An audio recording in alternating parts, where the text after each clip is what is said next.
तो उन्होंने गांधी जी के सामने कंडीशन रखी कि चलो हम इंडिया का जो डोमिनेंट आपको दे देते हैं। और लास्ट में फिर चौरा चौरी जगह पर जब वहां पुलिस वालों की डेथ हो गई तो फाइनली गांधी जी को नॉन कॉपरेशन मूवमेंट को कि एग्रीकल्चर के जो प्राइसेस थे वो गिरना शुरू हो गए।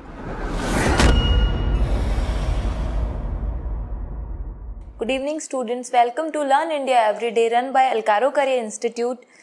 तो हम चैप्टर पढ़ रहे थे नेशनलिज्म इन इंडिया। तो अपनी लास्ट क्लास में हम पढ़ चुके हैं कि नेशनलिज्म इन इंडिया की स्टार्टिंग कैसे हुई और वर्ल्ड वॉर फर्स्ट के क्या क्या इम्पैक्ट हुए, क्या क्या चीज़ें हुई।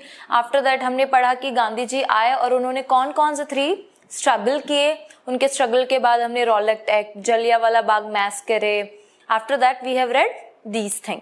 फिर लास्ट हमने अपना टॉपिक कंप्लीट किया था non cooperation movement. Non cooperation movement में हमने पढ़ा कि नॉन कॉपरेशन मूवमेंट की जो मीनिंग थी that was different for the different people. Like जो सिटीज में थे उनके लिए non movement cooperation was different, they were at their own level.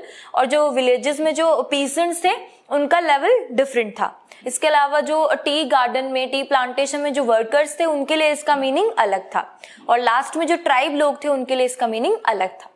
तो चारों ही अलग अलग प्लेसेस में जब नॉन कॉपरेशन मूवमेंट स्टार्ट हुआ तो उस वक्त ये बहुत अच्छा था, लेकिन इसकी एंड हमेशा वायलेंस से हो रही थी। और लास्ट में फिर चौरा चौरी जगह पर जब वहां पुलिस वालों की डेथ हो गई तो फाइनली गांधी जी को नॉन कॉपरेशन मूवमेंट को कॉल ऑफ करना पड़ा, इसको क्लोज करना पड़ा। ये हम पढ़ चुके हैं लास्ट की क्लास में। अगर आपको कोई भी डाउट है तो आप लास्ट की क्लासेस जाकर चेक करेंगे तो you will able to find out your doubts. तो आज की क्लास में हम बात करेंगे कि फिर उसके बाद में हम कैसे जो है सिविल डिसओबीडियंस मूवमेंट की तरफ बढ़े और उस मूवमेंट को फॉलो अप करने से पहले कौन कौन सी चीजें हुई। तो after the completion of non cooperation movement Gandhi ji ने सोचा कि कुछ इतने से तो काम नहीं चलेगा। If I want to do a mass struggle, मुझे एक बड़ा स्ट्रगल करना है तो सबसे पहले तो मुझे लोगों को ये समझाना होगा कि वो मूवमेंट को करेंगे कैसे, उन्हें उस मूवमेंट को नॉन वायलेंस कैसे बनाए रखना होगा, कैसे उन्हें अपनी बात सामने वाले के सामने रखनी होगी। तो ये गांधी जी की सोच थी। उस वक्त गांधी जी सोच रहे थे कि कुछ बड़ा मूवमेंट करने का। उसी वक्त कांग्रेस के कुछ लीडर्स थे, उनका मानना था कि इस तरह के नॉन वायलेंस मूवमेंट से कुछ नहीं होने वाला। इससे बेटर तो यही है कि हम इलेक्शन कंडक्ट करें, इलेक्शन में जीतने के बाद जब हम अपनी पोजीशन ले लेंगे तो उसके थ्रू हम लोग ब्रिटिशर से फाइट करेंगे।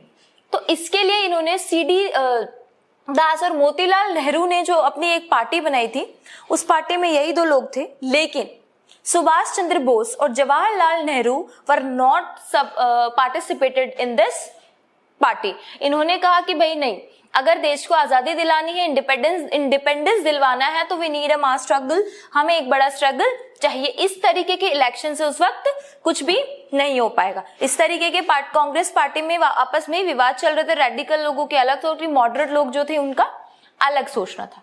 उसी वक्त हमारे इंडिया की जो हालत थी वो वैसे आप बोलेंगे कि इंडियन पॉलिटिक्स या उस वक्त जो हमारा सिचुएशन था वो कुछ फेवरेबल बोल सकते हैं, वैसे फेवरेबल नहीं था। ग्रेट इकोनॉमिक डिप्रेशन 1929 उस वक्त चल रहा था। इसके क्या हुआ कि एग्रीकल्चर के जो प्राइसेस थे वो गिरना शुरू हो गए।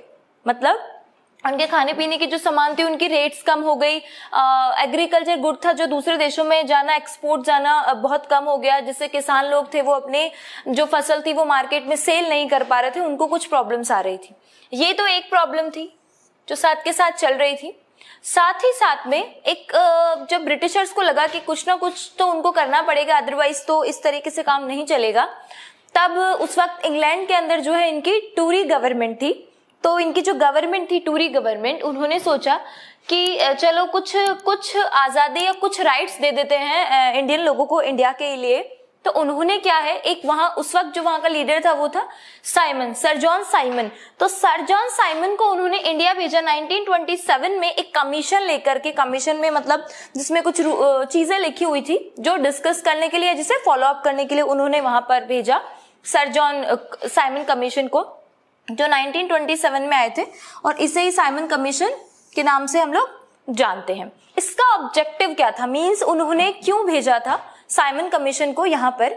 तो उनके भेजने का ऑब्जेक्टिव ये था कि इंडिया का जो कॉन्स्टिट्यूशन ये लोग जो बनाना चाह रहे हैं इंडियन कॉन्स्टिट्यूशन को, तो उस वक्त क्योंकि ब्रिटिशर्स के अंडर थे, everything they were checking and running, तो जो इंडियन कॉन्स्टिट्यूशन लोग बनाना चाह रहे हैं उसके अंदर वो किस टाइप की चीजें करना चाहते हैं, क्या उसमें रूल्स रेगुलेशंस वो लिखना चाहते हैं, तो उससे रिलेटेड ऑब्जेक्टिव था साइमन कमीशन का। अब ठीक बात है कि वो आए हैं वहां से भारत का कॉन्स्टिट्यूशन बनाने के लिए और उसके बारे में डिस्कस करने के लिए। अब लोगों को इससे प्रॉब्लम कहाँ आती है, गांधी जी को, सारे लोगों को इससे प्रॉब्लम कहाँ आती है कि इसमें 7 मेंबर होते हैं। कितने? 7 मेंबर होते हैं और 7 के 7 मेंबर जो ब्रिटिशर्स होते हैं, 7 में से कोई एक मेंबर भी इंडियन नहीं होता है।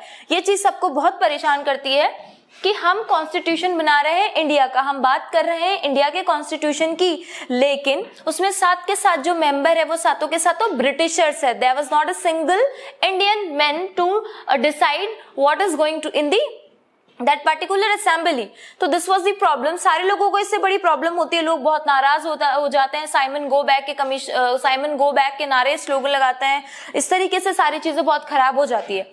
उसी वक्त जो यहाँ का वायसराय होता है लॉर्ड इरविन, तो लॉर्ड इरविन को लगता है वायसराय को कि लॉर्ड इरविन उस टाइम पे वायसराय था इंडिया का, कि इस तरीके से तो सिचुएशन बहुत खराब हो जाएगी, लोग अगर इसको अडॉप्ट नहीं करेंगे, साइमन गो बैक कर रहे हैं, वो बिल्कुल भी हमारा साथ नहीं देना चाहते हैं। तब उन्होंने गांधी जी को बोला कि भाई चलो ठीक है, हम आपकी बातें कुछ मानने को तैयार है, हम कुछ आपको सपोर्ट करेंगे।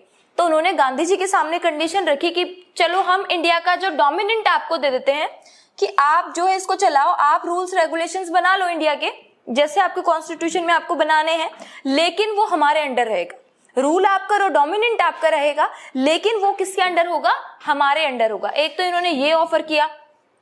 इसके अलावा इन्होंने एक राउंड टेबल कॉन्फ्रेंस रखा जिसको गोलमेज सम्मेलन भी बोलते हैं, गोलमेज सम्मेलन in Hindi in English, round table conference रखेंगे जिसमें हम सारी बातें अपनी डिस्कस करेंगे कि आपको जो भी अपनी शर्तें रखनी है, जो भी चीजें आपको रखनी है, आप क्या चाहते हैं, क्या आपकी मांगे हैं, सारी चीजें आप इसमें रख सकते हैं। जब वायसराय ने ये अपने ऑफर्स गांधी जी के सामने रखे तो उस टाइम के लिए दैट वाज ओके कि ठीक है, उनको लग रहा है कि सारे इंडियंस उनके खिलाफ हो चुके हैं और अब वो ज्यादा टाइम तक अपना नहीं कर पाएंगे, अपना रूल नहीं कर पाएंगे। तब उन्होंने सोचा कि हम किस तरीके से इस सिचुएशन से, इस प्रॉब्लम से लड़ सकते हैं, तो उसके लिए उन्होंने ये चीज करी। लेकिन जो बाकी के लोग थे, जवाहरलाल नेहरू थे, सुभाष चंद्र बोस, जो रेडिकल लोग थे, जिनको जो बहुत गुस्से लोग थे पार्टी के अंदर, उन्होंने कहा कि इस तरीके की बातों से कुछ नहीं होने वाला, हमें तो अब चाहिए ही नहीं कि हमें आप हमारा ही देश दे दो, हमें अपने देश पे फुल कमांड चाहिए, वी नीड पूर्ण स्वराज। हमें ऐसा नहीं कि आप ये कह दो कि इंडिया को आप चला लो, आपका डोमिनेंस हो जाएगा, we don't need that, we need Purna Swaraj, we need total Swaraj, कि सब हमारा ही हो, हमारी कंट्री हो। इस तरीके की उनकी बातें थी। तो नेक्स्ट क्लास में हम डिस्कस करेंगे कि किस तरीके से गोलमेज सम्मेलन हुए, उनमें कौन कौन लोग शामिल हुए और वो कितने सक्सेसफुल हुए और वहां पर जो है इंडियन लोगों की कितनी बातें मानी गई। Thanks for watching.